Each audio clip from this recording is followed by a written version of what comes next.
भर्गो देवस्य धीमहि धियो यो नः प्रचोदयात्।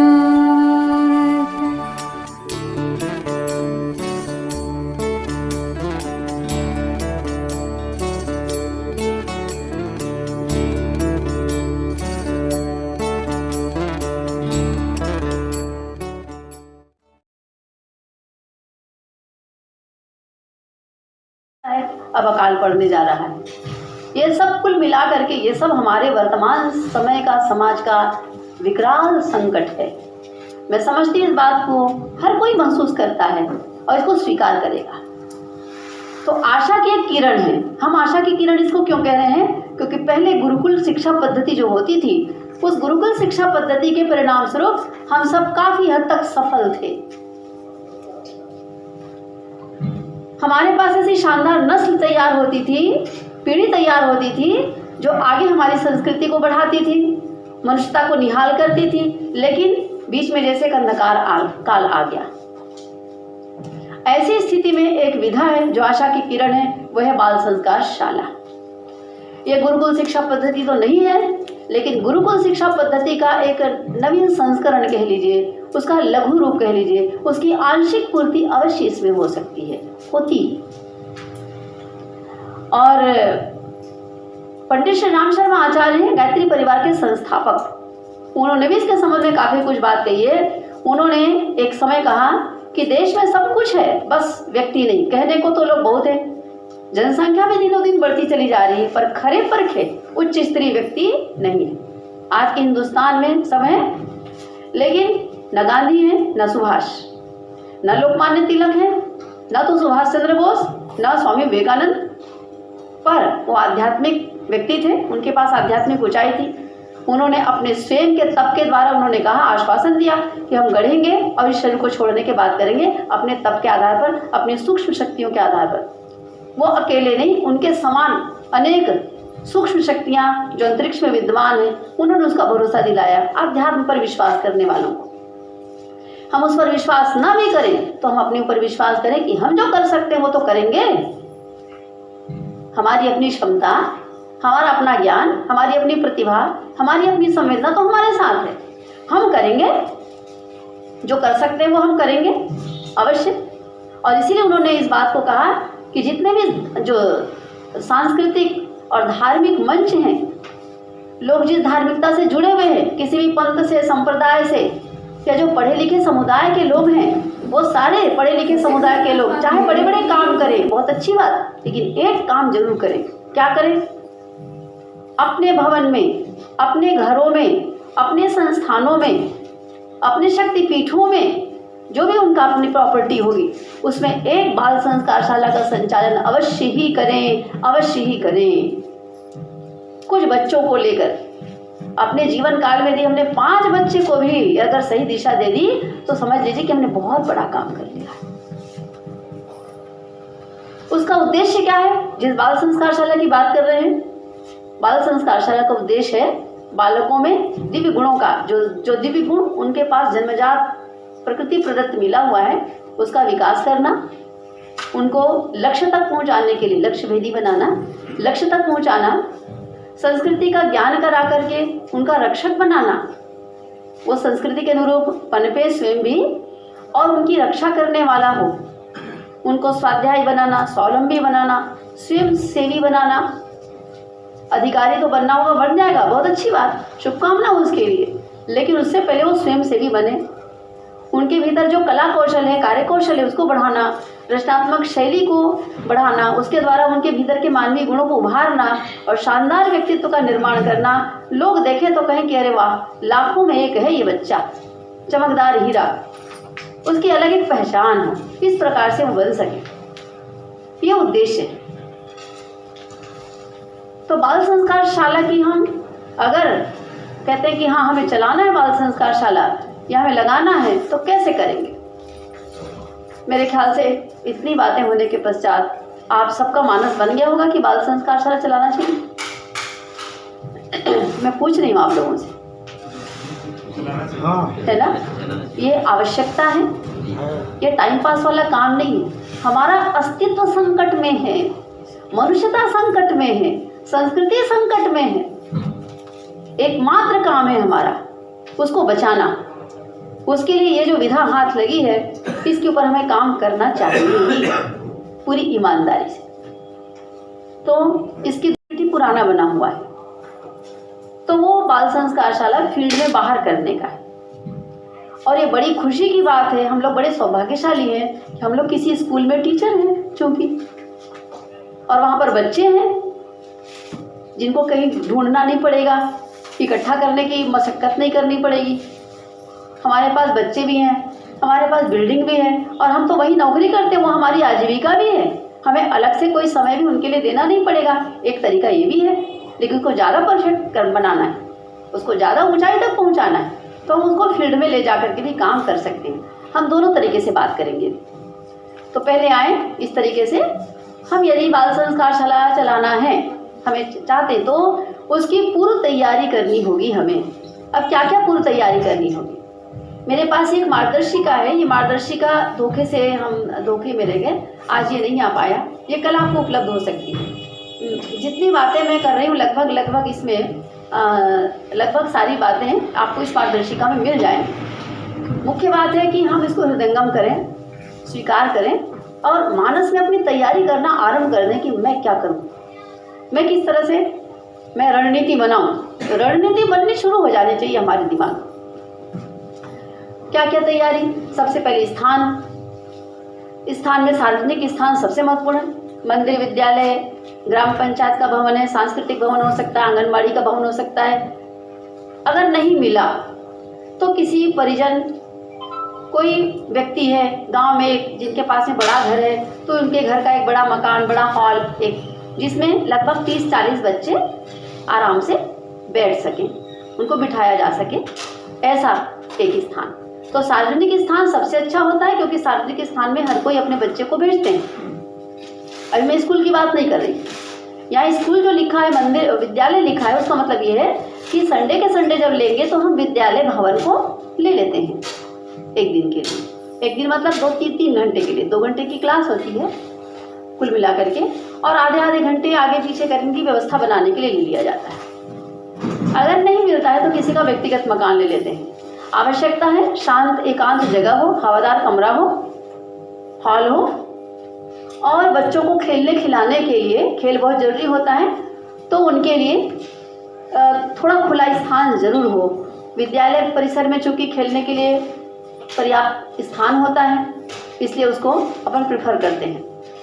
तो ये प्रारंभ पूर्व स्थान की तैयारी है, ये ध्यान रहे हम लोगों को। पहली तैयारी क्या है? स्थान। अब दूसरी तैयारी आती है आचार्य। इसे आचार्य नाम दिया गया है। आप अपने मन से कुछ और भी बोल सकते हैं, लेकिन आचार्य बोलने से गरिमा का बोध होता है और हमें बहुत कुछ बनने की प्रेरणा मिलती है। आचार्य वो होता है जो आचरण से शिक्षा देता है। टीचर और आचार्य दोनों में मौलिक अंतर है। टीचर जो होता है, एमएससी का टीचर होता है, रात में पढ़ता है, सवेरे जा करके वो मैथ्स के फार्मूले को पढ़ा सकता है। इंग्लिश का टीचर है, रात में पढ़ा, ग्रामर पढ़ा और सवेरे जा करके कॉलेज में, स्कूल में पढ़ा दिया। ये नहीं हो पाएगा, ये आचरण से शिक्षा देनी पड़ेगी। प्राण उधेड़ता है आचार्य,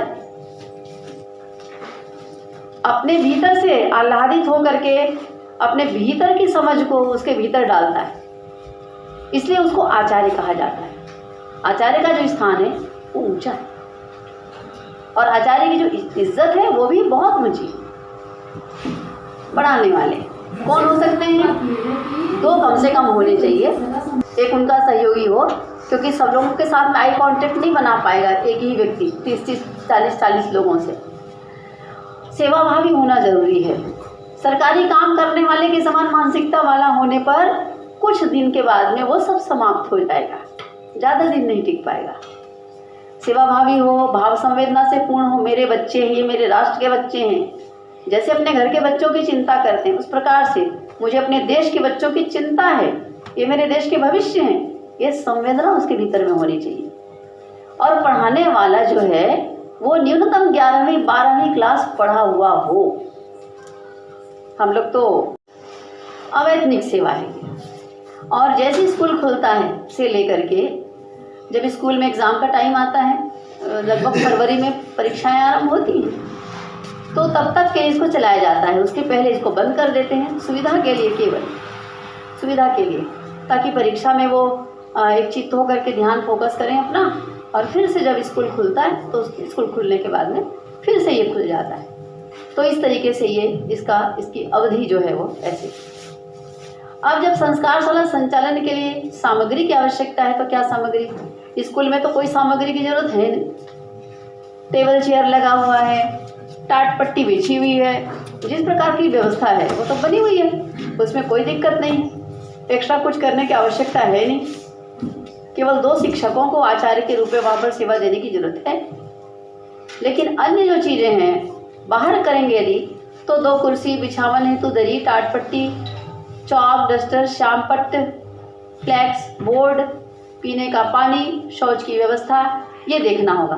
और इसीलिए रविवार के दिन जो चलता है तो आमतौर पर ये करते हैं, स्कूल की बिल्डिंग को ले लेते हैं और वहाँ पर सारी व्यवस्थाएं पहले से ही उपलब्ध होती हैं, तो वो ज़्यादा सुविधाजनक होता है। अगर ब्लैक बोर्ड नहीं है तो जो शाम पट्टा आता है, रेक्सिन का ब्लैक बोर्ड आता है, उसका उपयोग कर लिया जाता है। और बाल संस्कारशाला की मार्गदर्शिका ये अत्यंत आवश्यक है। एक तो मैंने आपको दिखाया, मार्गदर्शिका ये है, भारती भैया वो दूसरा दिखा दे। इसमें सारे निर्देश दिए गए हैं और ये हमारे छत्तीसगढ़ से प्रकाशित भी है। ये हमारे लिए गर्व की बात है कि हमारे छत्तीसगढ़ में इस प्रकार की व्यवस्था है। इसमें 2-4 क्लास तो चला सकते हैं, लेकिन इसके बाद में आगे जा कर के आपको दिक्कत होनी हो जाएगी। ये है, ये एक प्रकाशित किताब है, ये हरिद्वार से प्रकाशित है, ये जो राष्ट्रीय अंतर्राष्ट्रीय स्तर पर चलती है और इसमें पूरा सिलेबस विस्तार से दिया है। इसका स्वाध्याय करके आप उसको चला सकते हैं। इसके अलावा भी बहुत सारी बातें आती हैं। ये दोनों मार्गदर्शिका एक बाल संस्कारशाला में होना ही चाहिए, जिससे आप देख करके सिलेबस को समझ सकें, उससे अध्ययन कर सकें, आप स्वाध्याय कर सकें, अपना अभ्यास स्वयं कर सकें, इस प्रकार से। फिर उसके अलावा प्रायोगिक शिक्षण के लिए आवश्यक सामग्री वो कौन कौन सी हो सकती है? आप देखेंगे हमारे टेबल पे सब चीज़ें सजी हुई। हमने एक किट बना रखा है, उस किट बॉक्स में ये सारी चीज़ें रख देते हैं। जब जिस प्रकार का प्रयोग करना होता है उस सामग्री को 2-3 सामग्री को लेकर के आप स्कूल पहुंच गए, संस्कारशाला पहुंच गए। सबकी आवश्यकता एक दिन नहीं पड़ती। अभी चूंकि सब प्रयोग करके दिखाना है आपको, इसलिए सारा का सारा यहाँ सरंजाम जुटा करके रखा है। तो प्रतिदिन तो एक प्रयोग दिखाते हैं, उसके अनुसार प्रयोग सामग्री को ले जाते हैं। सिखाया जाता है। उसके अलावा एक वातावरण अच्छा बने, उसके लिए भारत माता का चित्र हो सकता है, सरस्वती माता का चित्र हो सकता है, या अन्य वहाँ पर जो कुछ भी स्वभावतः जो स्वीकार किए जाते हैं ऐसे देवों का चित्र भी हो सकता है। लेकिन सरस्वती माता, भारत माता सबसे बढ़िया। इसके अलावा और क्या सामग्री? तो चूंकि बाल संस्कारशाला में बच्चों की जयंती भी मनाए जाते हैं, जो हमारे राष्ट्रीय सांस्कृतिक पर्व होते हैं वो पर्व भी मनाए जाते हैं। उन पर्व त्योहारों पर को सेलिब्रेट करने के लिए छोटी मोटी चीज़ें, रोली कुमकुम है, संकल्प सूत्र बंधवाते हैं, तो संकल्प जिसको कलावा रक्षा सूत्र कहते हैं, कुछ पीला चावल है या फूल है, इस प्रकार की चीज़ें, जलता हुआ दीपक है, इस प्रकार की चीज़ें भी अगर व्यवस्था बनाई जा सके तो अति उत्तम, क्योंकि ये सकारात्मक और शानदार वातावरण बनाते हैं, श्रद्धा को बढ़ाते हैं और लोगों के भीतर की भावनाओं को उद्वेलित करते हैं। और हमारा यही उद्देश्य होता है कि जो सिखाया बताया जा रहा है उसके साथ में उसको भावनात्मक पुट भी मिल सके, आध्यात्मिक पुट मिल सके और वो सहजतापूर्वक हृदयंगम किया जा सके। इसलिए तो अभी तक हमने क्या क्या देखा? हमने देखा तैयारी में स्थान की तैयारी नंबर 1, दूसरा आचार्य कौन होंगे, कैसे होंगे, नंबर 2, उसके बाद किन सामग्रियों की आवश्यकता होगी,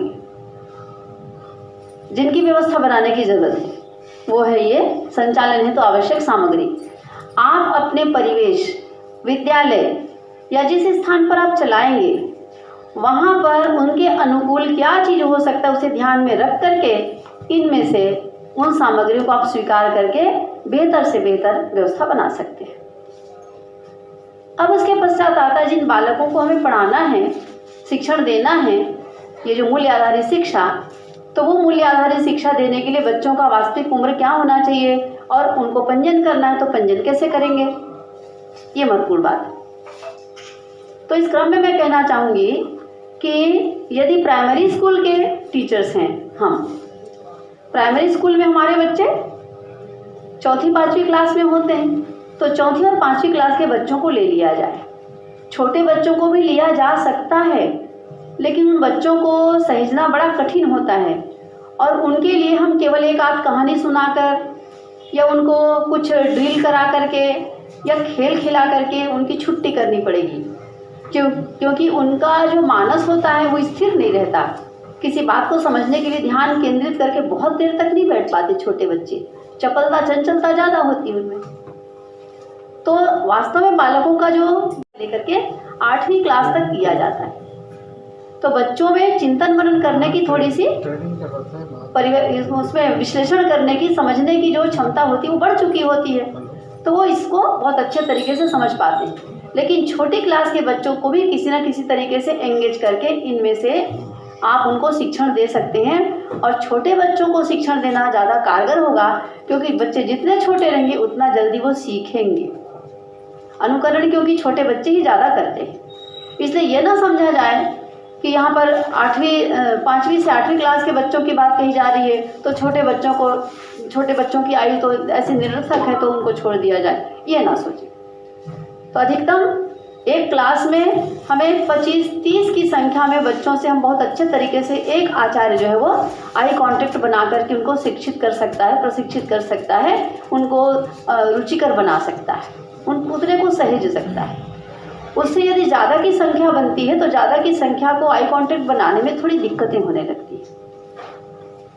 लेकिन पंजीयन करते हैं कितने, 40-45 के, क्योंकि फील्ड में जब जाएंगे आप बाहर करवाएंगे तो 40-45 की संख्या में पंजीयन करने के बाद सारे बच्चे नहीं आते, कुछ ना कुछ बच्चे रह जाते।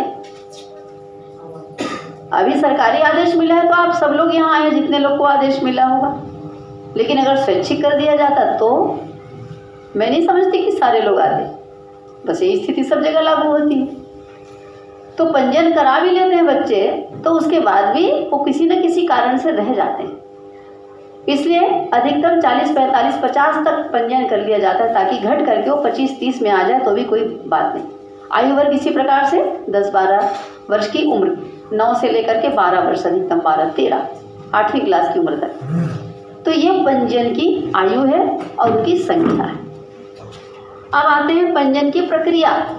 ये पूरी तरह से व्यवहारिक होनी चाहिए और ऐसी प्रक्रिया होनी चाहिए जिससे कि वो स्थायी हो पाए, और हम तब उसमें सफल हो पाएंगे जब उसे उनके माता पिता का भी सहयोग मिल पाएगा। तो जब माता पिता से मिल करके उनकी सहमति ले लेते हैं तब जाकर के ये बात जो है स्थायी बन पाती है। इसलिए बाहर जब काम करते तो मोहल्ले में जाएंगे, घर घर में जाकर के माता पिता से संपर्क करते हैं, उनको बताते हैं। पंजीयन पत्रक होता है, इसमें एक पंजीयन पत्र छपा हुआ है, कल आप देख पाएंगे पूरी तरह से। इसे बहुत शानदार शब्दों के साथ में एक पंजीयन पत्रक एक पेज में ये हवाला देते हुए कि स्कूल नहीं है, ये बाल संस्कार शाला है और ये निःशुल्क है, इसमें अतिरिक्त किसी प्रकार से कोई फीस या यूनिफॉर्म या किताब कॉपी इस प्रकार की आवश्यकता नहीं पड़ेगी, और ये रविवार के दिन है, इस प्रकार से इसमें लिखा है। लेकिन आप अपनी ज़रूरत के हिसाब से उसको करेंगे। पर फिर भी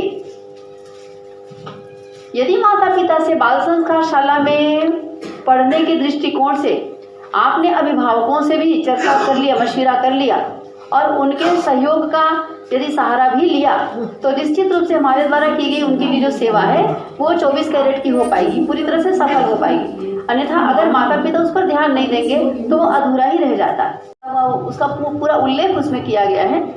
इसको लेकर के घर में जाते हैं, पालकों की सहमति के लिए उनसे सिग्नेचर भी ले लेते हैं, हस्ताक्षर करा लेते हैं उनको बता देते कि अमुक दिन अमुक स्थान पर इतने बजे बाल संस्कारशाला का उद्घाटन होने वाला है। हम उसी प्रकार से अपने विद्यालय में भी कर सकते हैं। टीचर्स और पेरेंट्स दोनों की मीटिंग होती है, उनको बुलाया जाता है।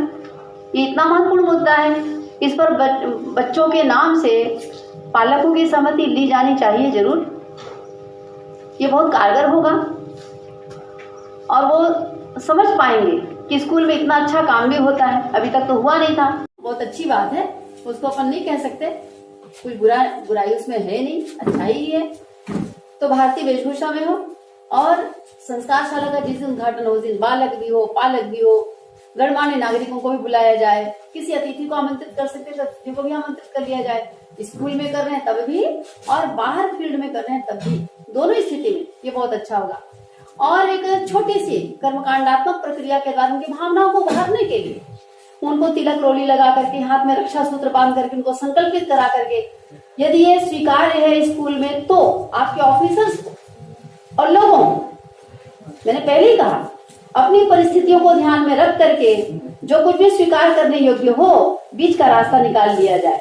कर्मकांड को बहुत महत्व न दिया जाए, कर्मकांड के पीछे पागल न होना है, लेकिन जहां ये चल सकता है वहां भावनाओं को उभारने के लिए कर लिया जाए, किया जा सकता है। और उद्घाटन जो है सादगीपूर्ण हो, इसमें कोई पैसा वगैरह खर्च नहीं होना चाहिए। माइक की व्यवस्था हो गई, बहुत हो गई। और बच्चों का मामला है तो बच्चों को कुछ मिठाई प्रसाद नुमा कुछ उनको बांट दिया जाए तो बच्चे बड़े प्रसन्न हो जाते हैं। उनको लगता है कि कुछ सेलिब्रेशन हुआ है तो उनको अच्छा महसूस होता है। ये किया जा सकता है, इस प्रकार से संस्कारशाला का उद्घाटन भी कर दिया। अब किसी एक दिन जब बाल संस्कारशाला का उद्घाटन किया तो उसमें तो 1 से 1.5 घंटा लगता है मात्र, उससे अधिक लगता नहीं है। और उसके पश्चात फिर नेक्स्ट वीक से हम बाल संस्कारशाला की विधिवत कक्षा आरंभ करते हैं। बाल संस्कारशाला की विधिवत कक्षा आरंभ करते हैं। ये पूरी प्रक्रिया जो रहती है उस प्रक्रिया के बारे में भी इस किताब में लिखा गया है। जब स्कूल में हम आरंभ करेंगे, आप आरंभ करेंगे तो अपनी स्थानीय परिस्थिति को देखते हुए आप उसके संबंध में बीच का रास्ता निकाल सकते हैं।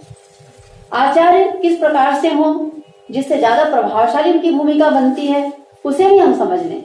समय से पूर्व कक्षा में पहुंचना, कक्षा की पूरी व्यवस्था बना लेना, इसके लिए बड़े बच्चों का सहयोग ले लेना। जो 8th 9th क्लास के बच्चे होते हैं, बड़े बच्चे होते हैं, उनका सहयोग लिया जा सकता है। वेशभूषा शालीन रहे, स्वच्छ रहे, सरल सौम्य आकर्षक व्यक्तित्व हो, किसकी? आचार्य।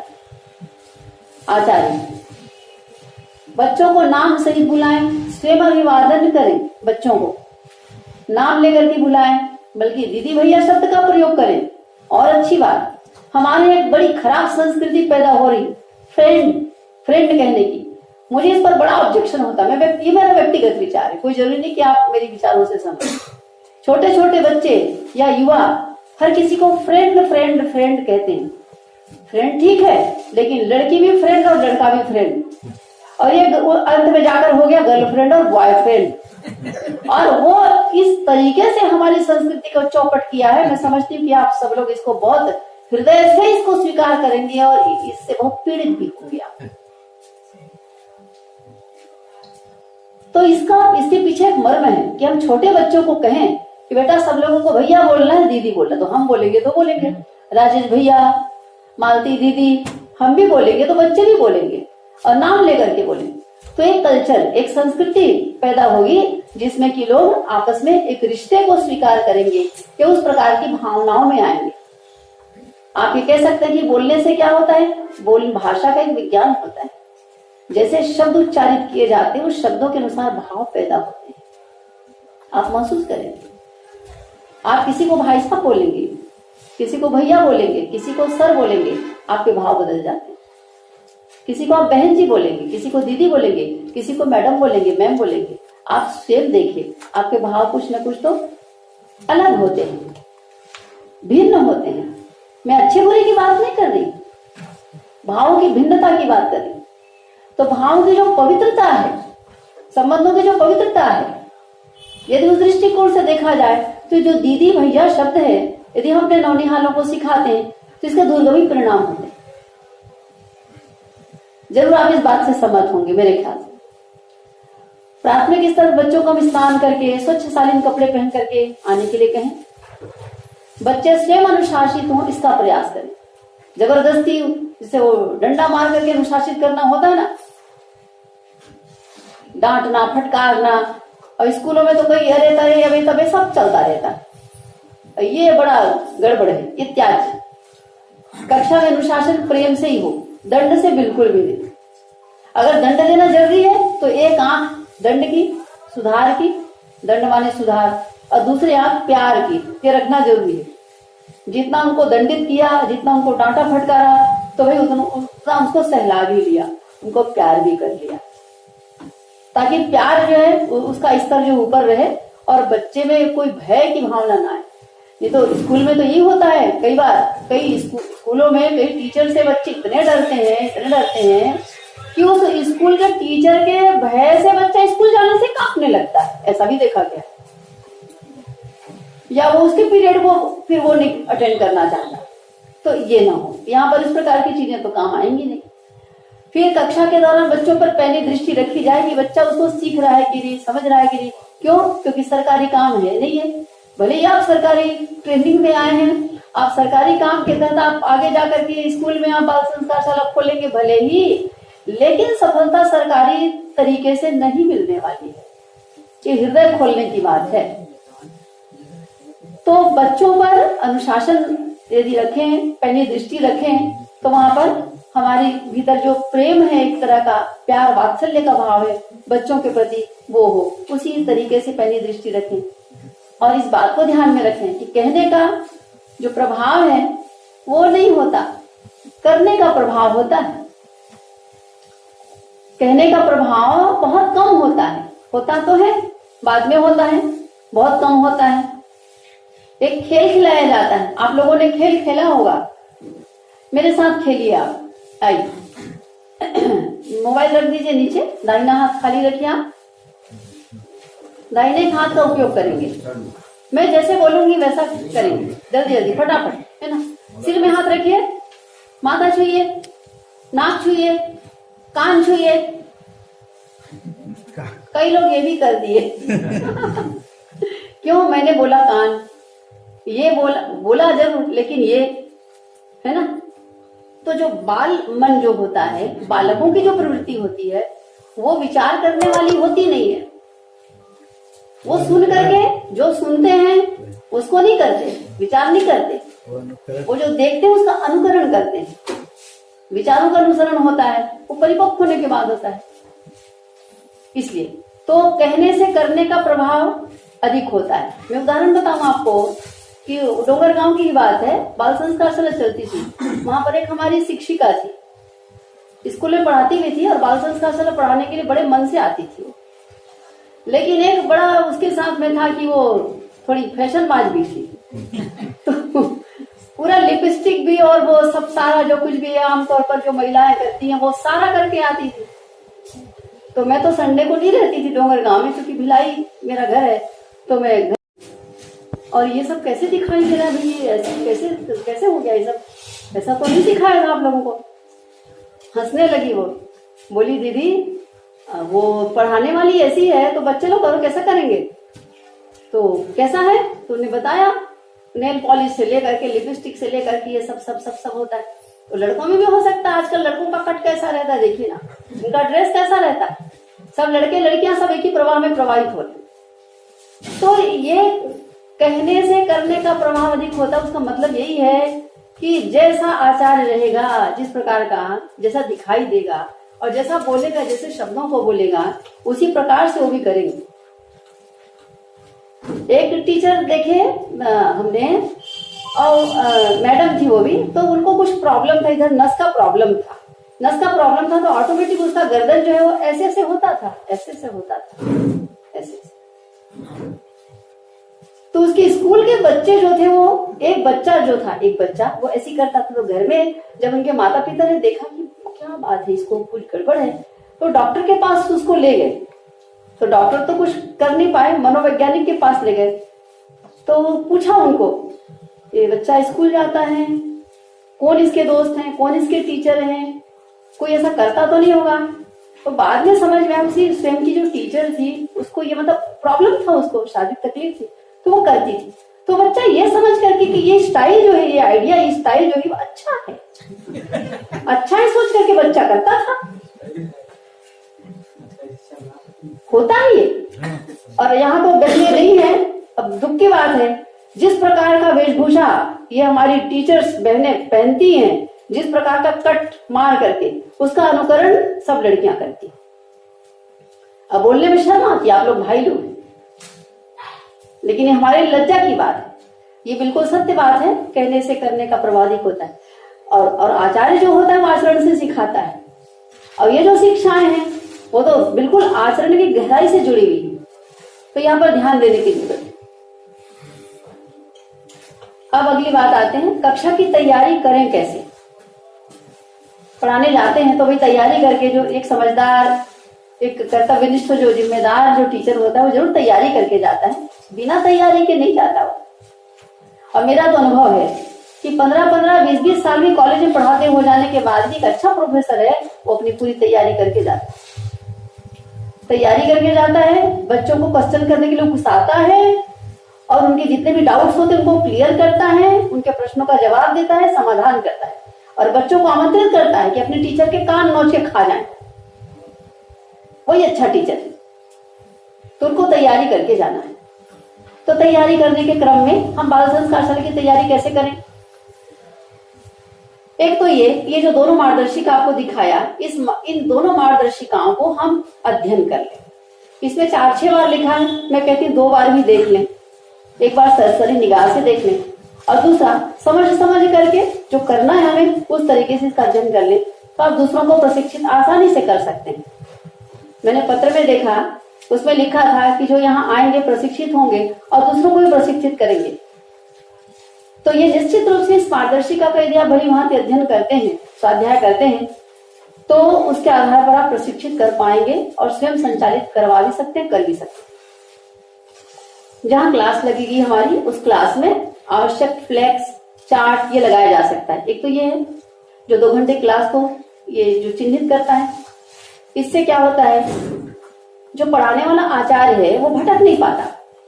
लगभग इतने ही मिनट में, कब कितने में प्रार्थना वंदना होनी है, कितने में जीवन जीने की कला सिखा देनी, कितने में खेल बताना है, कितने मिनट में लगभग कहानी संपन्न हो जानी चाहिए, वो बिल्कुल ट्रैक पे रहता है, याद रहता है उसे। और एक वातावरण भी बनता है। इसके अलावा जो उद्देश्य वाला दिखाया आपको, भी एक स्लाइड दिखाया, तो वो बहुत सुंदर लगता है, आप वो भी रख सकते हैं।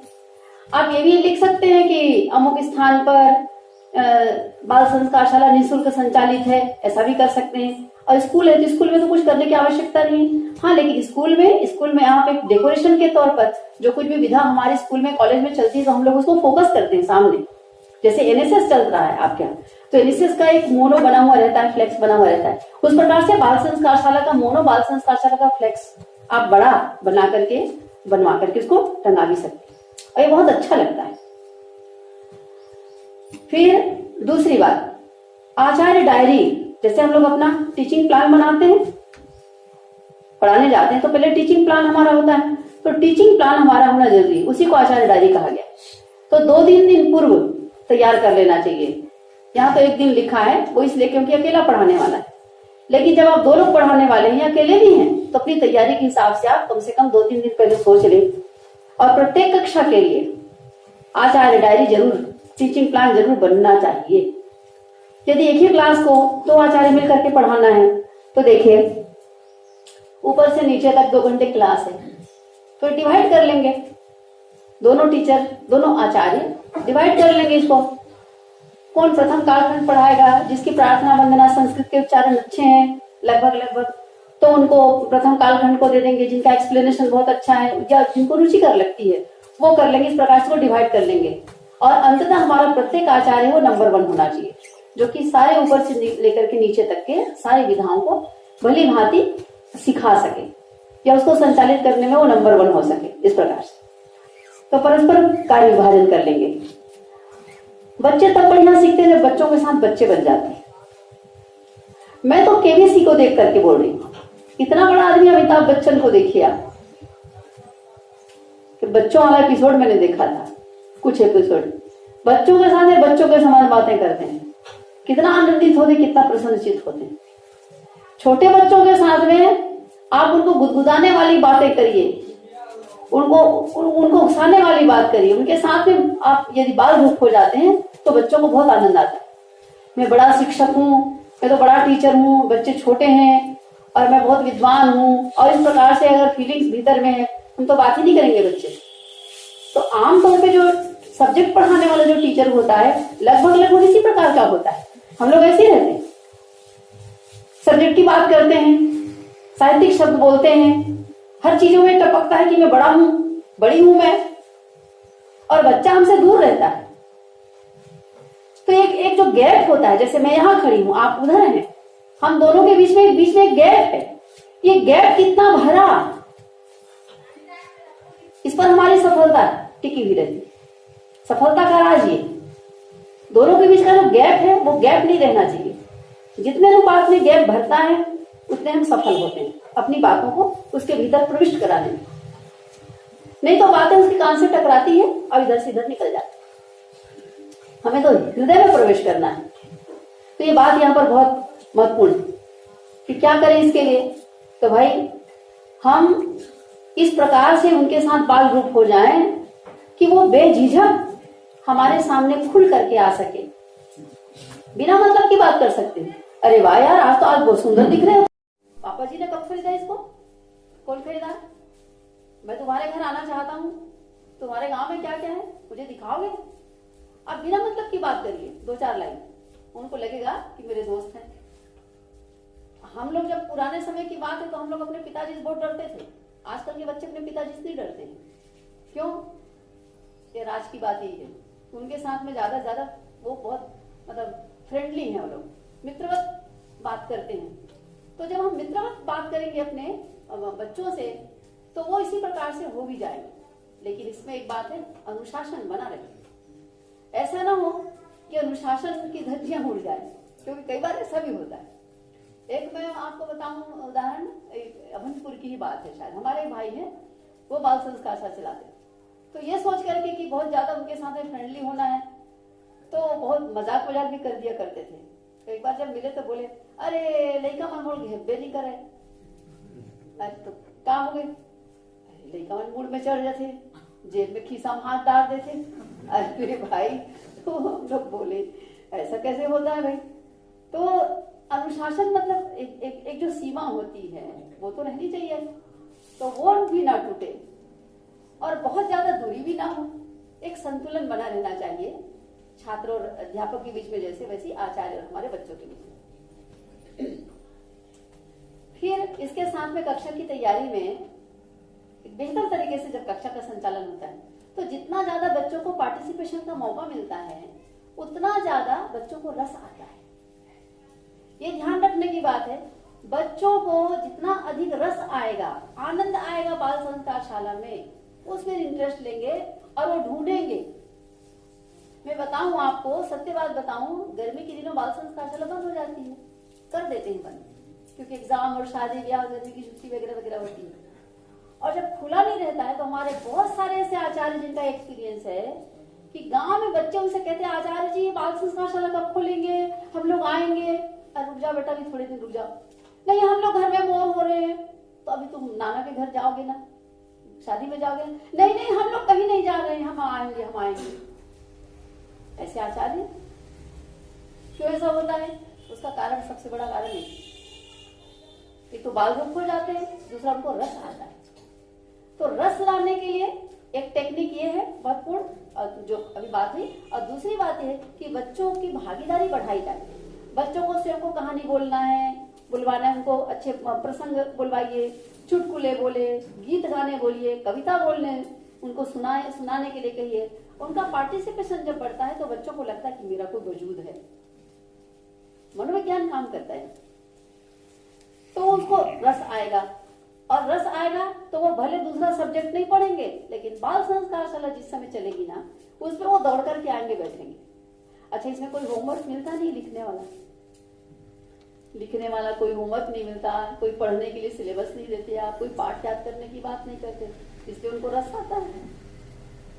तो बच्चा तो पढ़ाई से डरता है ना, भागता है ना, मुझे इतना होमवर्क मिला। आजकल तो सब बच्चे इसी से तरसने बेचारे, टेस्ट, होमवर्क। अब इसमें उसको रस आएगा। यदि आपने थोड़ा भी इस पे ध्यान दिया तो देखेंगे आप कि बच्चों को बहुत मजा आता है। दूसरी बात, सप्ताह में पढ़ने वाले जितने भी राष्ट्र को, परिवार को, की जयंती है, अपने कर्तव्यों कोई को त्योहार है प्रभावित- और बच्चों का जन्मदिन, उनको जरूर मनाना है। तो प्रतिदिन मान लीजिए बाल संस्कार शाला नहीं भी चला रहे हैं हम सप्ताह में एक दिन चला रहे हैं, शनिवार को चला रहे हैं स्कूल में, या बाकी दिन हम संडे के संडे कर रहे हैं। तो वो सप्ताह में मतलब 2-3 दिन इस तरफ पीछे और 2-3 दिन आगे, इन दोनों के बीच में जो रविवार पड़ रहा है, शनिवार हमारा पड़ रहा है, उस दिन हम सामूहिक रूप से बच्चों का जन्मदिन संस्कार मना सकते हैं। उस बीच में जितने बच्चों का जन्मदिन आया, उन बच्चों का जन्मदिन उस दिन एक दिन मना लें। और बच्चों का जन्मदिन मनाएंगे कैसे, वो भी किताब में लिखा हुआ है। 10 मिनट में जन्मदिन मनाना है, एक प्रयोग करके बताएंगे भी आपको कि कैसे मनाते हैं। जितने महापुरुषों की जयंती आएगी, साहित्यिक महापुरुष हो सकते हैं, हमारे स्वतंत्रता संग्राम सेनानी हो सकते हैं, या और कोई हो सकते हैं, कोई आध्यात्मिक पुरुष हो सकते हैं जिनका नाम जानना चाहिए। अभी आजकल तो स्थिति बड़ी खराब है, देखिए ना, पर्व त्योहार के नाम से भी अगर किसी को बोला जाए गणेश पूजा है, तो गणेश पूजा में क्या मतलब, हमारा बच्चा समझता गणेश पूजा का मतलब है 9 दिन तक खूब नाचना, डीजे बजाना, और ज्यादा से ज्यादा कुछ प्रसाद वगैरह मिलता होगा तो प्रसाद लूट लेना, और जिस दिन अंतिम होगा उस दिन क्या करना, गणेश जी को ठंडा तब करना जब डीजे मिलेगा, और खूब धुत होकर के नाचते नाचते बेहोश हो जाएं, तब तक नाचना, और भले उधर जाकर के खुद ही डूब जाएं। मतलब उसके पीछे का जो मर्म है, जो दर्शन है, वो लुप्त हो गया। ये कितनी बड़ी हानि है हमारी। न वो दुर्गा का मतलब जाने, न वो गणेश का मतलब जाने, न वो स्वतंत्रता का मतलब जाने, कुछ मतलब नहीं जानता। और जो ट्रेंड चला आ रहा है उल्टा सीधा आधा अधूरा, वो ट्रेंड भी विकृत है पूरी तरह से। तो ये हमारी बहुत बड़ी हानि है। तो हमारी संस्कृति में जितनी भी ये हमारी उदात्तता है, उत्कृष्टता है, जो उत्कृष्ट है उसको भी स्थापित करना है, उनको हृदयंगम कराना है, समझाना बताना है उनको, ताकि उसको समझे, जाने, उसके ऊपर गर्व करे, उसको वो हृदयंगम करे। कल को जब वो युवा होगा तब वो चंदा मांगते केवल नहीं फिरेगा गणेश पूजा के नाम पे। कई बच्चों को ऐसा देखा सुना जाता है, वो गणेश पूजा आई, टोली बना करके चले जाते चंदा मांगने, और चंदा मांगने के बाद में गणेश पूजा करते कि क्या करते हैं, वो खाते पीते गुटखा खाते बोलते। ऐसे उदाहरण भी। क्या कारण इसका है, गणेश का मतलब ही नहीं जानता। लंबा सूंड क्या होता है, छोटी आंखें क्या होती, बड़े कान क्या होते हैं, बड़ा पेट क्या होता है, मोदक क्या होता है, मर्म समझता तब तो कोई समझाया ही नहीं उसको। विडंबना कितनी बड़ी हमारी। दुर्गा पूजा करते हैं, दुर्गा पूजा की छुट्टी भी रहती है, वो भी सब कर लेते हैं, दुर्गा भी देखने जाते हैं, मौज मस्ती सब करते हैं। 8 हाथ का क्या मतलब है नहीं जानते। किसी स्त्री के 8 हाथ होंगे, कैसे सोएगी बैठेगी, लेकिन दुर्गा माता के 8 हाथ होते हैं। किस बात का प्रतीक है, किस चीज का संदेश है, किसी ने समझाया ही नहीं है, कौन समझाएगा। ये सब इसमें समझाना है। तो सप्ताह में पढ़ने वाले ये माध्यम है हमारे, पर्व के माध्यम से, जयंती के माध्यम से, महात्मा गांधी के बारे में, स्वामी विवेकानंद के बारे में ऐसे बताएंगे तब तो भी मुश्किल है। तो एक टेक्निक है उसकी, खेल खेल में बताने की, इस तरीके से। और जन्मदिन तो बहुत ही शानदार है। जन्मदिन एक बहाना है व्यक्तित्व विकास के लिए कुछ संकल्प कराने का। वैसे भी इसका मनोवैज्ञानिक प्रभाव होता है। हम बड़े हो गए, बुजुर्ग हो जाते हैं, उनको भी जब कहते हैं कि जन्मदिन है, हैप्पी बर्थडे दादू, उनको लगता है गुदगुदी होती भीतर से, अच्छा लगता है। तो व्यक्ति का जन्म दिवस जो होता है वो अपने पूरे जीवन काल का एक बड़ा महत्वपूर्ण दिन होता है, जिस दिन उसने जन्म पाया। उस दिन का हवाला दे करके हम बच्चों को बहुत आसानी से कोई उत्कृष्ट आदतों को शुमार करने के लिए, अभ्यास में लाने के लिए उनसे संकल्प करा सकते हैं। बेटा आज तुम्हारा जन्मदिन है ना, आज जन्मदिन है तो आपको आज से ये अमुक अच्छा काम करना है। आपको संकल्प अगर जन्मदिन काम करना है, आपको संकल्प आप करेंगे ना, नहीं अगर जन्मदिन का हवाला दे दें तो अपने लाख दुर्गुण होते हैं, लाख सद्गुण होते हैं। तो सद्गुणों को अपनाना और दुर्गुणों को उससे पीछा छुड़ाना, इसके लिए जन्मदिन को एक माध्यम बनाया गया। इसलिए जन्मदिन को अवश्य मनाना चाहिए हर किसी। और कक्षा की तैयारी क्रम में ये बात आई। अब जब कक्षा में जाएंगे बाल संस्कारशाला में तो क्या लेकर जाएंगे साथ में? स्लाइड में देखिए, प्रत्येक एक तो आचार्य डायरी, प्रत्येक अपनी टीचिंग प्लान वो जिसमें प्रत्येक कक्षा की तैयारी हो, और एक पूरी एक डायरी बन जाएगी आपकी, एक रजिस्टर बन जाएगा प्रत्येक सप्ताह का, एक उपस्थिति पंजी जिसमें तिथिवार उपस्थिति दर्ज की जाएगी। अब ये इसको कैसे बनाएंगे, तो मैंने आपको अभी याद दिलाया था कि एक पंजीयन पत्रक को है, इसमें है, उसमें बच्चे का डेट ऑफ बर्थ भी लिखा रहेगा, बच्चे का डेट ऑफ बर्थ, उनका फोन नंबर, माता पिता का नाम, बच्चा कौन सी क्लास में पढ़ता है, उसकी आयु क्या है, वगैरह वगैरह, तो सारे डिटेल्स आपके पास रहेंगे। उस डिटेल्स के आधार बच्चे का नाम, उसका डेट ऑफ बर्थ एक साथ आप लिखे रहेंगे। और हम लोग तो सब शिक्षक हैं, जानते हैं काम करने का वही तरीका होता है, तो बच्चे के नाम के साथ में उसका डेट ऑफ बर्थ लिखा रहेगा, तो हम सबको पता रहेगा कि किस बच्चे का जन्मदिन कब आ रहा है। उसी आधार पर अटेंडेंस भी इसी आधार पर लेंगे, दोनों काम हो जाएगा। और बच्चों के, बालकों के संपूर्ण विवरण को दर्शाने वाला रजिस्टर, मतलब जितना डिटेल्स हमारे पास है उन सबको लेगा। सप्ताह में 1 या 2 क्लास लगेगी मुश्किल से, प्रतिदिन अगर करते हैं तो बड़ी अच्छी बात, प्रतिदिन करेंगे तो 2 घंटे क्लास नहीं होगी, प्रतिदिन करेंगे तो 1 या 2 पीरियड ही लेंगे केवल नैतिक शिक्षा की। और लेकिन एक दिन पूरे 2 घंटे क्लास जरूर होनी चाहिए, चाहे आप शनिवार का दिन रख लें स्कूल में और बाहर नहीं तो रविवार का दिन रख लें, ये जरूर करना चाहिए, बहुत अच्छा होगा। आप व्यक्तिगत रूप से इंटरेस्ट लेकर इसके ऊपर प्रयोग करें, व्यक्तिगत रूप से प्रयोग करके देखें कि क्या कितना उचित जान पड़ता है, किसमें कितना सफल हो पाते हैं, ये प्रयोग करने की चीज है। अब जो यहाँ लिखा हुआ है उसी को मैं स्लाइड में आपके सामने प्रस्तुत कर रही हूँ कि सबसे पहला कालखंड जो है, कुल मिलाकर के 2 घंटे की क्लास है ये, विधिवत अगर क्लास होती है, सप्ताह में 1 या 2 दिन की क्लास होती है तो 2-2 घंटे क्लास होती है। कोरोना काल के समय की आपको बात बताऊं मैं भाई साहब, कोरोना काल में सारे शैक्षणिक संस्थान बंद हो गए और क्या दुर्दशा थी बच्चों की।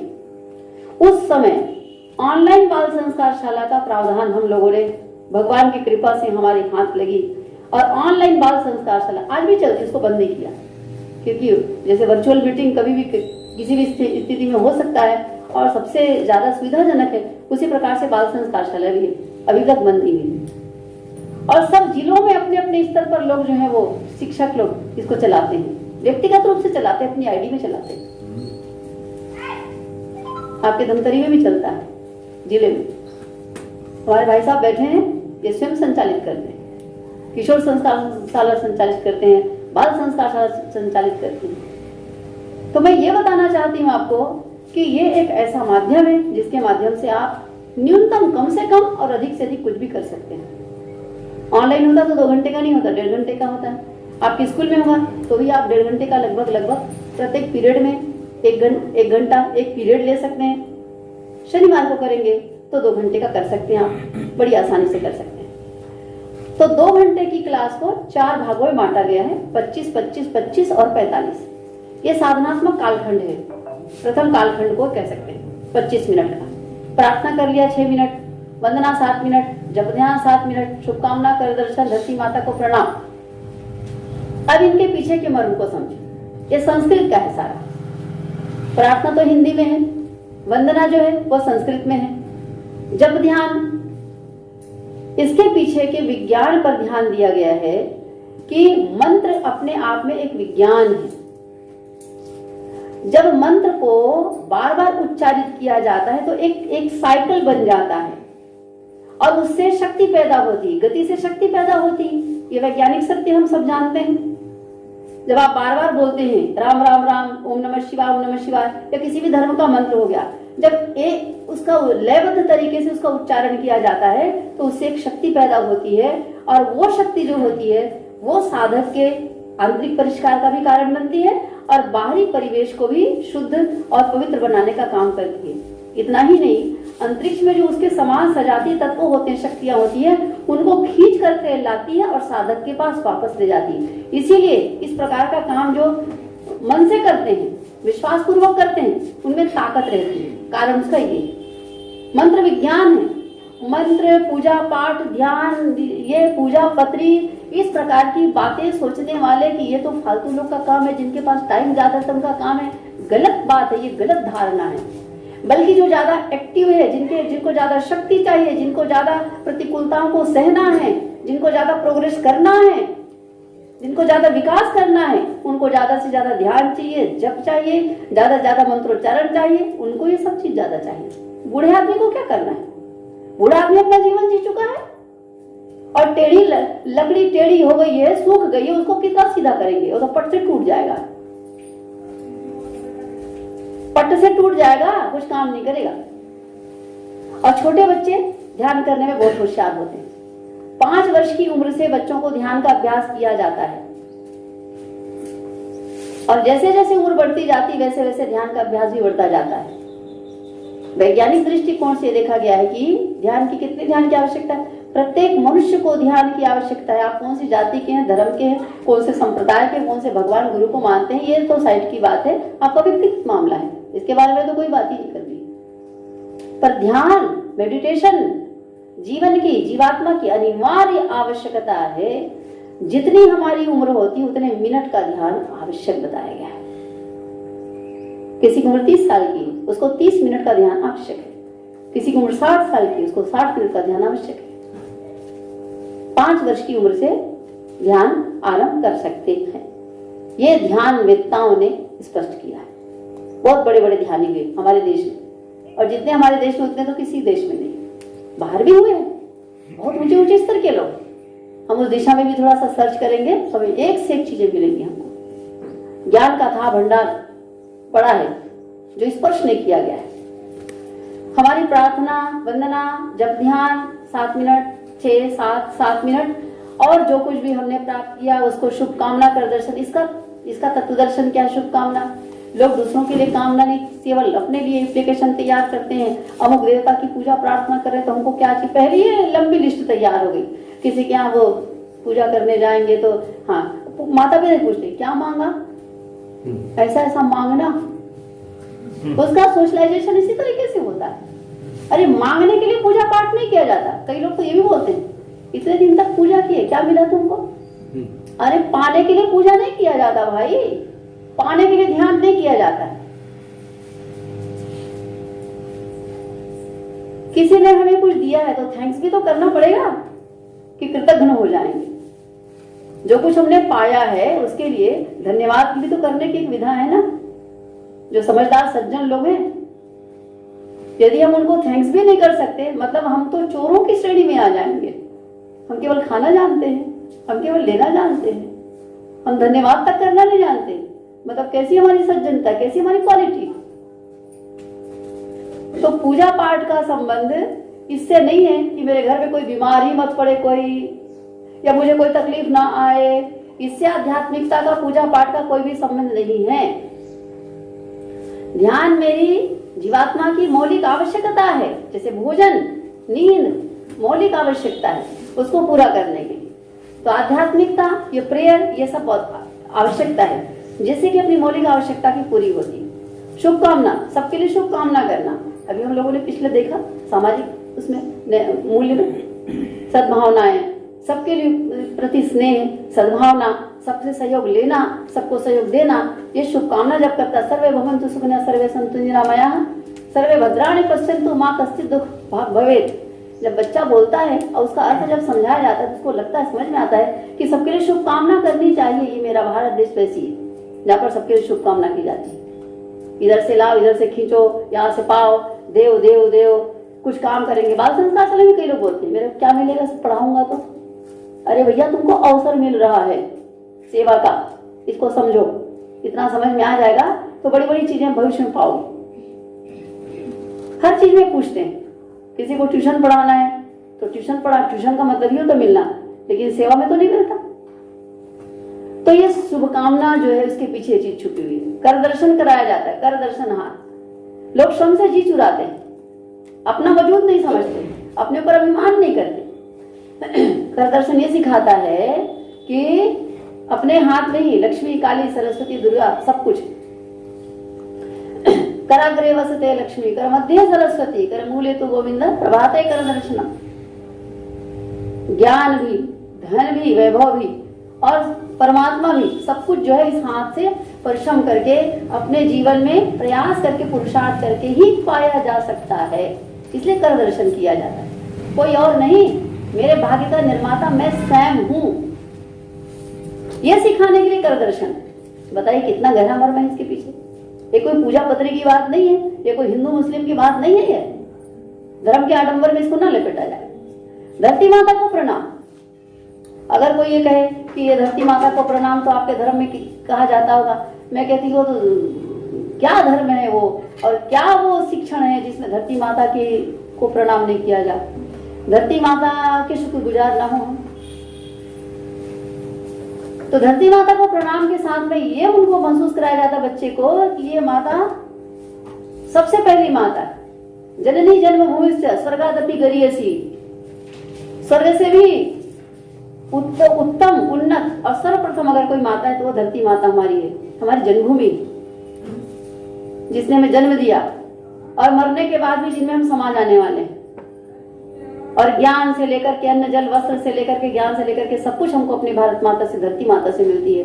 तो धरती माता के लिए हमारा जो कर्तव्य है उस कर्तव्य का भी हम निर्वहन करेंगे। हमारे जीवन के अनेक कर्तव्यों में से एक कर्तव्य हमारी धरती माता के ऋणों से पूर्ण होना भी है। ये उनको सिखाया जाता है, उसके पीछे का मर्म ये है। इस प्रकार का कोई मर्म ज्ञान न रहने के कारण ही बच्चे हमारे कृतज्ञ होते हैं, लालची होते हैं, एहसान फरामोश होते हैं, किसी को थैंक्स करने वाले नहीं होते हैं। माता पिता को ही बोलते हैं आपने मेरे लिए क्या किया। अरे जो बच्चा माता पिता को ही बोल सके कि मेरे लिए आपने क्या किया, अब उस बच्चे को क्या कहा जाए। जिन्होंने उनको सांसें दी, जिनके कारण वो जिंदा है, उसका 6 फीट का लंबा चौड़ा शरीर बना, अगर वो अपने माता पिता को बोले कि आपने मेरे लिए क्या किया, अपने गुरुजन को बोले मेरे लिए क्या किया, मतलब उसकी शिक्षा कितने नीचे दर्जे की है। ये कब आएगा। ये छोटी छोटी चीजें उसकी जब प्रैक्टिस में रहती हैं, इसका अर्थ समझता है, जब इसमें वो जीता है, तब धीरे धीरे यही चीजें उसके संस्कार के रूप में जमने लगती हैं। और संस्कार बनने का मतलब लंबे समय के पश्चात ही बनता है, वो एक बार में बनता नहीं है। एक दिन का खेल नहीं है, ये 2-4 दिन में भी नहीं होगा। ये तो जीवन का अंग बन जाना चाहिए, आजीवन हमारे भी उनके, तब ये संस्कार के रूप में वो ढल पाता है। तो प्रथम कालखंड हमारा जो है वो साधनात्मक कालखंड है, इस प्रकार से, जिसमें वो सीखता है। और काफी कुछ मंत्र वगैरह आपको किताब में मिलेंगे, शिक्षक लोग तो उसमें पारंगत होते हैं। दूसरा कालखंड आता है जिसमें उसका मनन चिंतन विश्लेषणात्मक इस प्रकार की योग्यता उसमें आती है। तो सद्वाक्य मनन चिंतन है, प्रेरणाप्रद कहानी है, स्वस्थ रहने की कला, ये उनको देने का है। सद्वाक्य मनन चिंतन में आप देखेंगे कि ये विचार और ये कुछ पंक्तियां लिखी रहती है, देखा जाए तो मनुष्य के आध्यात्मिक और उन पंक्तियों को समझाना है। तो पंक्तियों को समझाने का काम तो पहले ही होता आ रहा है। संस्कृत की अनेक शुक्तियां, आपके श्लोक और हिंदी के भी ऐसे अनेक दोहे चौपाइयां बच्चे सीखते ही रहते हैं। अपन पढ़ाते हैं, बच्चा सीखता है। इसमें विशेष क्या है, इसमें विशेष ये है कि इसके साथ में दृष्टांत को जोड़ करके बच्चे को उसका भागीदार बना करके ऐसे समझाया जाए जिससे कि बच्चा उसे हृदयंगम करे और वो शिक्षा उसको प्राप्त हो। और कहानी जो है उसे मैच करती हुई कहानी सुनाए यथासंभव, जिससे कि उसको समझ में आए कि कहानी की जो प्रेरणा है, कहानी की जो शिक्षा है, वो मुझे अपने जीवन में धारण करना है।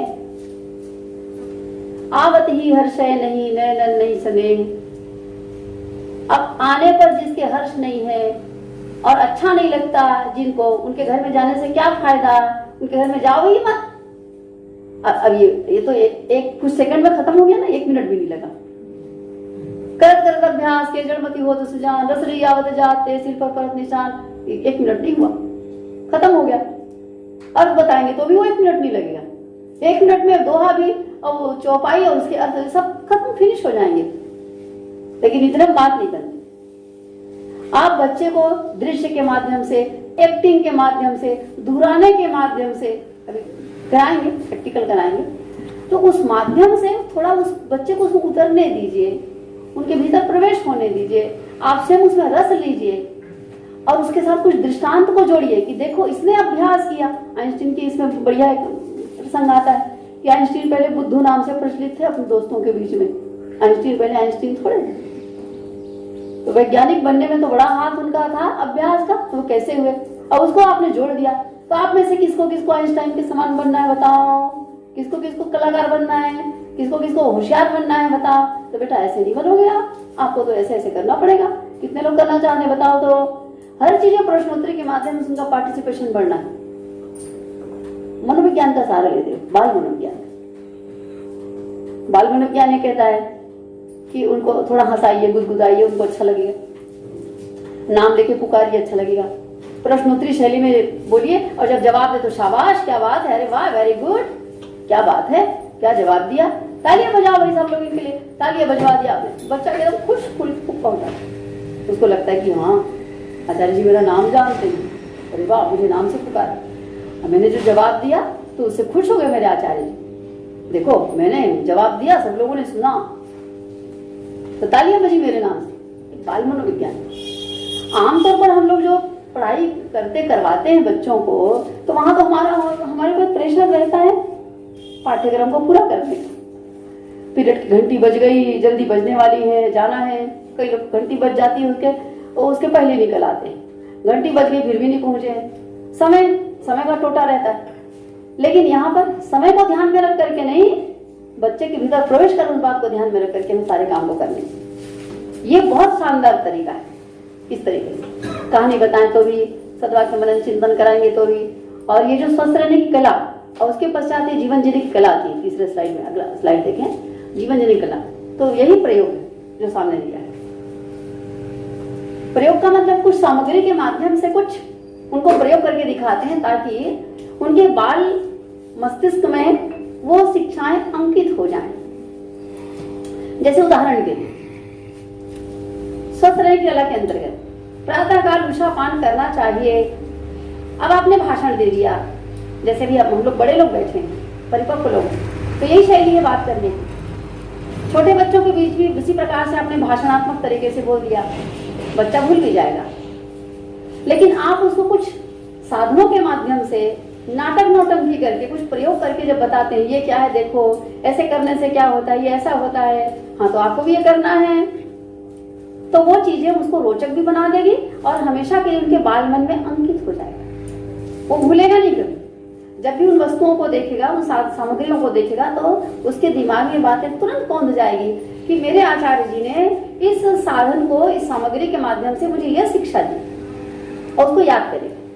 अभी आप प्रयोगात्मक देखेंगे तो आपको भी बात समझ आएगी। तो बाल मनोविज्ञान को समझते हुए इन सामग्रियों के माध्यम से उनको स्वस्थ रहने की कला, जीवन जीने की कला ये कराई जाती है, जिससे कि उनके ऊपर अच्छा प्रभाव पड़े और वो हृदयंगम कर पाए।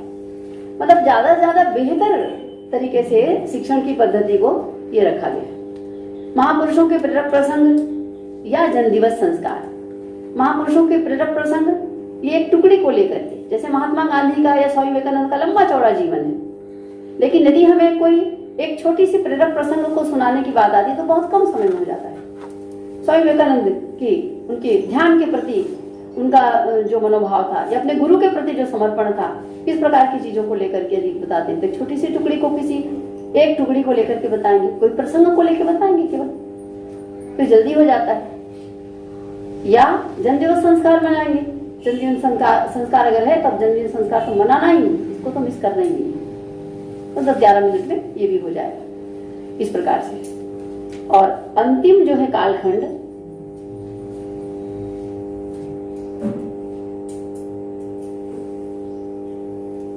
अंतिम कालखंड जो है चौथा कालखंड, चौथा कालखंड जो है योगाभ्यास, जिसमें आसन प्राणायाम है। 15 मिनट के कोई जयंती पर्व मनाना है, उस सप्ताह में पढ़ते हैं जैसे, तो वो मनाना है। मनोरंजक खेल, उसमें क्राफ्ट भी हो सकता है, चित्रकला हो सकता है, या उनको कोई खेल खिला रहे हैं, कोई प्रतिस्पर्धा प्रतियोगिता कराई जा रही है मान लीजिए, वो भी हो सकता है, तो ये 20 मिनट उसमें लगेगा। सत्संकल्प पाठ, ये सत्संकल्प पाठ का मतलब होता है 18 सत्संकल्प पॉइंट्स हैं जो सच्चे मायने में व्यक्ति को, किसी बालक को, बड़े को, बुजुर्गों को, हर किसी को, हर इंसान को राष्ट्रवादी बनाता है, समाजनिष्ठ बनाता है, स्वयं के प्रति जिम्मेदार बनाता है और आस्तिक भी बनाता है। धीरे धीरे आएंगे उन सारी बातों पर। और अंत में जाकर के आप जयघोष शांति पाठ, उसके पहले राष्ट्रगान, उनको राष्ट्रगीत कराते हैं, वंदे मातरम। स्कूल में वंदे मातरम गीत में कोई ऐसी कोई दिक्कतें तो नहीं होती होगी मेरे ख्याल से।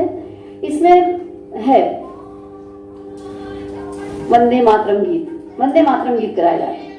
इस प्रकार से अंत में फिर शांति पाठ करके, संस्कृत का शांति पाठ है, शांति पाठ करके उसका समापन हो जाता है। उसके पहले बच्चों को नेक्स्ट वीक फिर से तैयारी करके आने का कुछ होमवर्क देते हैं। होमवर्क क्या देते हैं उनको? मजे की बात, होमवर्क लिखित में कुछ पढ़ाते सिखाते नहीं। होमवर्क भी उनको ये बताते हैं कि बेटा आज जो आसन और प्राणायाम को बताया, एक प्राणायाम का अभ्यास कराया मान लीजिए, आज केवल भ्रामरी का मान लीजिए, केवल 2 आसन कराए, एक ताड़ासन कराया और एक पादहस्तासन कराया मान लीजिए। तो इनका प्रतिदिन आपको अपने घर में अभ्यास करना है, छोड़ना नहीं। आज यदि आपको हमने माता पिता का प्रणाम करना सिखाया है प्रयोग करके, तो आज से आपका संकल्प है, होना चाहिए कि आप प्रतिदिन नित्य प्रति अपने माता पिता को पैर छूकर प्रणाम करेंगे। कि उनका होमवर्क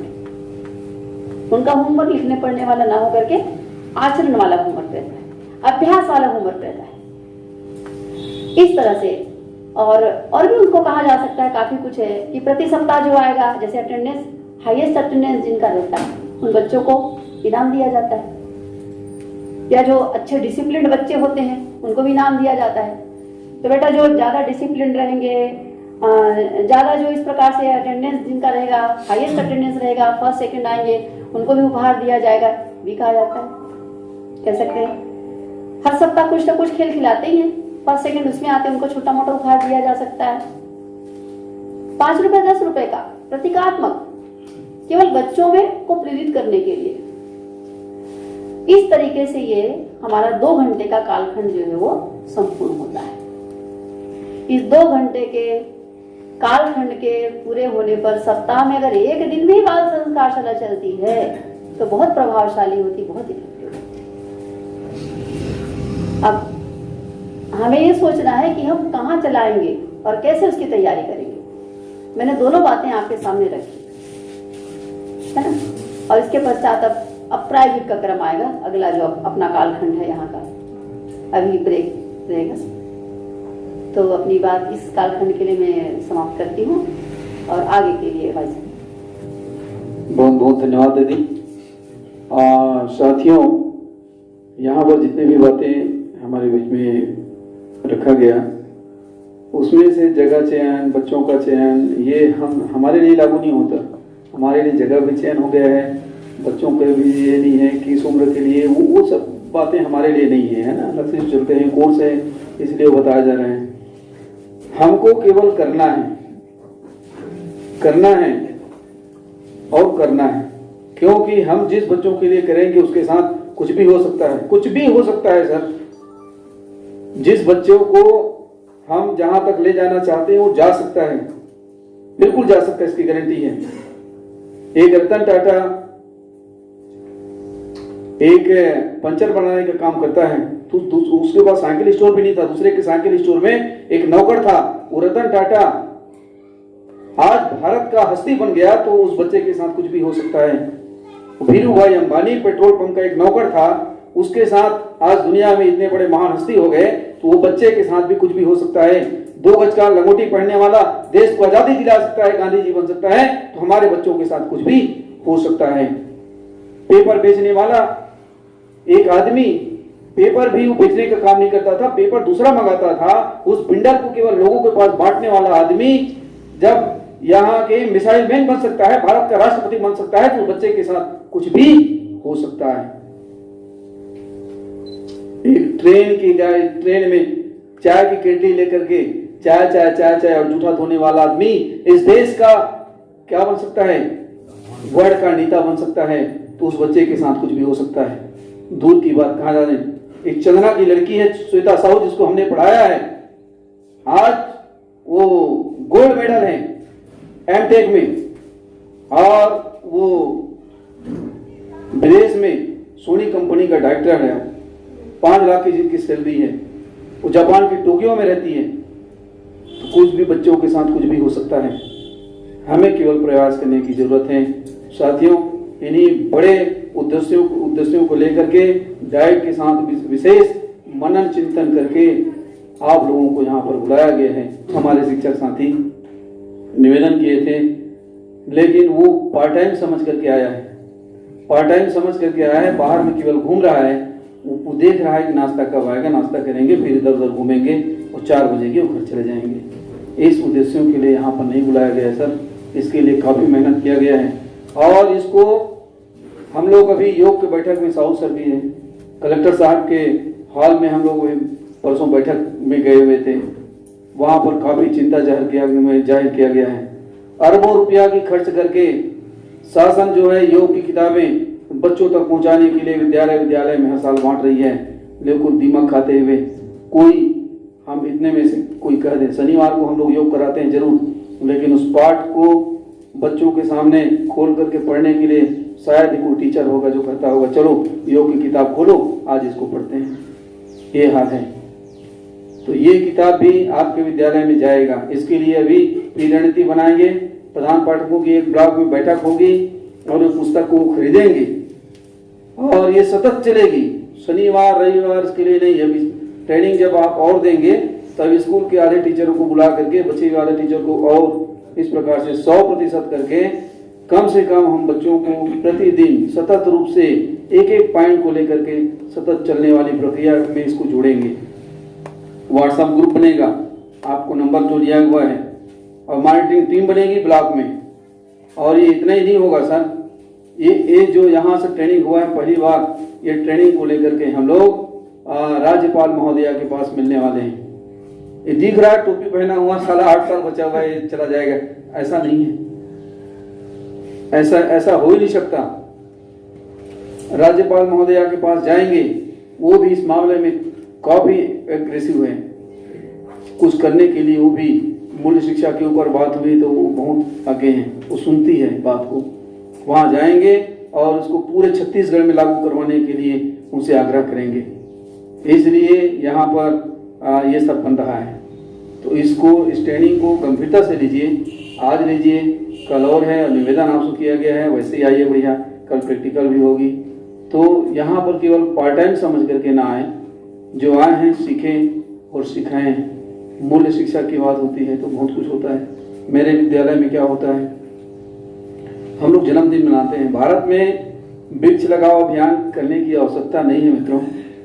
130 क्या 150 करोड़ की 150 अरब लोग हो गए हम लोग, और सबका साल में एक दिन जन्मदिन होता है। एक आदमी जन्म के दिन केवल एक पौधा लगा दे कहीं पर भी, केवल एक पौधा, न वृक्षारोपण करने की जरूरत नहीं है।